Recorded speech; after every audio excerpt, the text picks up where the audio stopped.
+1 മെറിറ്റിൽ പ്രവേശനം നേടിയ വിദ്യാർത്ഥികളിൽ സ്കൂളും കോമ്പിനേഷനും മാറാൻ ആഗ്രഹിക്കുന്നവർക്ക് അവസരം നൽകണമെന്ന ആവശ്യം ശക്തം.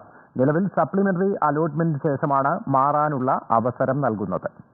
എന്നാൽ നിലവിൽ ഒഴിവുള്ള സീറ്റുകളിലേക്ക് സപ്ലിമെന്ററി അലോട്ട്മെന്റിലൂടെ മാർക്ക് കുറഞ്ഞ കുട്ടികൾക്ക് പ്രവേശനം നൽകുമ്പോൾ കൂടുതൽ മാർക്ക് നേടിയ വിദ്യാർത്ഥികൾക്ക് അവസരം ലഭിക്കുന്നില്ലെന്നാണ് പരാതി.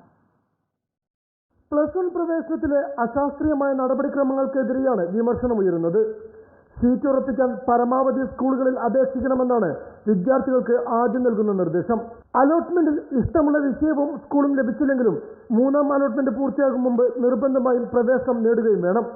അല്ലാത്തവർക്ക് പിന്നീട് അവസരം ലഭിക്കില്ല. പക്ഷേ ഇങ്ങനെ ഇഷ്ടമില്ലാത്തിടങ്ങളിൽ ചേരുന്ന വിദ്യാർത്ഥികളാണ് പ്രതിസന്ധിയിലാകുന്നത്. 3ാം അലോട്ട്മെന്റിന് ശേഷം ഇവർക്ക് ട്രാൻസ്ഫറിനുള്ള അവസരം ലഭിച്ചാൽ ഇഷ്ടമുള്ള ഇടങ്ങളിലേക്ക് മാറാനാകും. എന്നാൽ സപ്ലിമെന്ററി അലോട്ട്മെന്റിന് ശേഷമാണ് നിലവിൽ ട്രാൻസ്ഫറിനുള്ള അവസരം. ഇതോടെ ഉയർന്ന മാർക്ക് നേടിയിട്ടും ഇഷ്ടമില്ലാത്ത വിഷയങ്ങളിൽ തുടരുന്ന വിദ്യാർത്ഥികളെ തഴഞ്ഞ് നിലവിൽ പുറത്തു നിൽക്കുന്ന മാർക്ക് കുറവുള്ള വിദ്യാർത്ഥികൾ പ്രവേശനം നേടും. ഇവിടെ കുട്ടികൾ തനിക്ക് ഇഷ്ടപ്പെട്ട കോമ്പിനേഷനോ അല്ലെങ്കിൽ സ്കൂളോ കിട്ടാത്തതിന്റെ പേരിൽ അവർ അഡ്മിഷൻ നിഷേധിച്ച് എനിക്ക് വേണ്ടാന്ന് പറഞ്ഞിട്ടുണ്ട്. സത്യത്തിൽ അതിന്റെ ഗൗരവം കുട്ടികൾക്ക് അറിയില്ലായിരുന്നു. അവർ ഈ പ്രോസസ്സിൽ നിന്ന് തന്നെ പുറത്തുപോയി എന്നുള്ളതാണ് യാഥാർത്ഥ്യം. ആ കുട്ടികളെ കൂടി മെറിറ്റോറിയസ് ആയ ആ കുട്ടികളെ കൂടി സപ്ലിമെന്ററി അലോട്ട്മെന്റിൽ പരിഗണിക്കണം. അതാണ് നമ്മുടെ ഒരു ആവശ്യം. എൻ്റെ സ്കൂളിൽ 9 A+മായി കൊമേഴ്സിൽ സാറ്റിസ്ഫൈഡ് അല്ലാതെ ഇരിക്കുന്ന കുട്ടിയുണ്ട്. അവന്റെ താല്പര്യം ഇനി എൻ്റെ സ്കൂളിൽ ഒരു സയൻസ് സീറ്റ് വേക്കൻസി വന്നാൽ 9 A+ ഉള്ള അവനത് കിട്ടുമെന്നാണ് സ്കൂൾ ട്രാൻസ്ഫർ നടത്തുകയാണെങ്കിൽ. പക്ഷേ ഇനി സപ്ലിമെന്ററി അലോട്ട്മെന്റ് ആണ് നടക്കുന്നത്.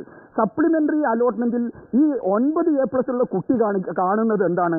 തന്നേക്കാൾ മാർക്ക് കുറഞ്ഞ കുട്ടി ആ സീറ്റ് കൊണ്ടുപോകുന്നതാണ്. അത് കണ്ണീരോടെ കണ്ടു നിൽക്കാനല്ലാതെ ഈ കുട്ടിക്ക് യാതൊരു നിർവാഹമല്ല. ഇതാണ് ഇവിടുത്തെ ഒരു പ്രതിസന്ധി. അതേസമയം VHSൽ 3ാം ഘട്ട അലോട്ട്മെന്റിന് ശേഷം ട്രാൻസ്ഫറിനുള്ള അവസരം നൽകിയതിനു ശേഷമാണ് സപ്ലിമെന്ററി അലോട്ട്മെന്റ് നടക്കുന്നത്. ഈ മാതൃക +1 അലോട്ട്മെന്റിലും സ്വീകരിക്കാൻ സർക്കാർ തയ്യാറാകണമെന്നാണ് ഉയരുന്ന ആവശ്യം. Reporter Askar Ali Karimba, in reporter, Malappuram.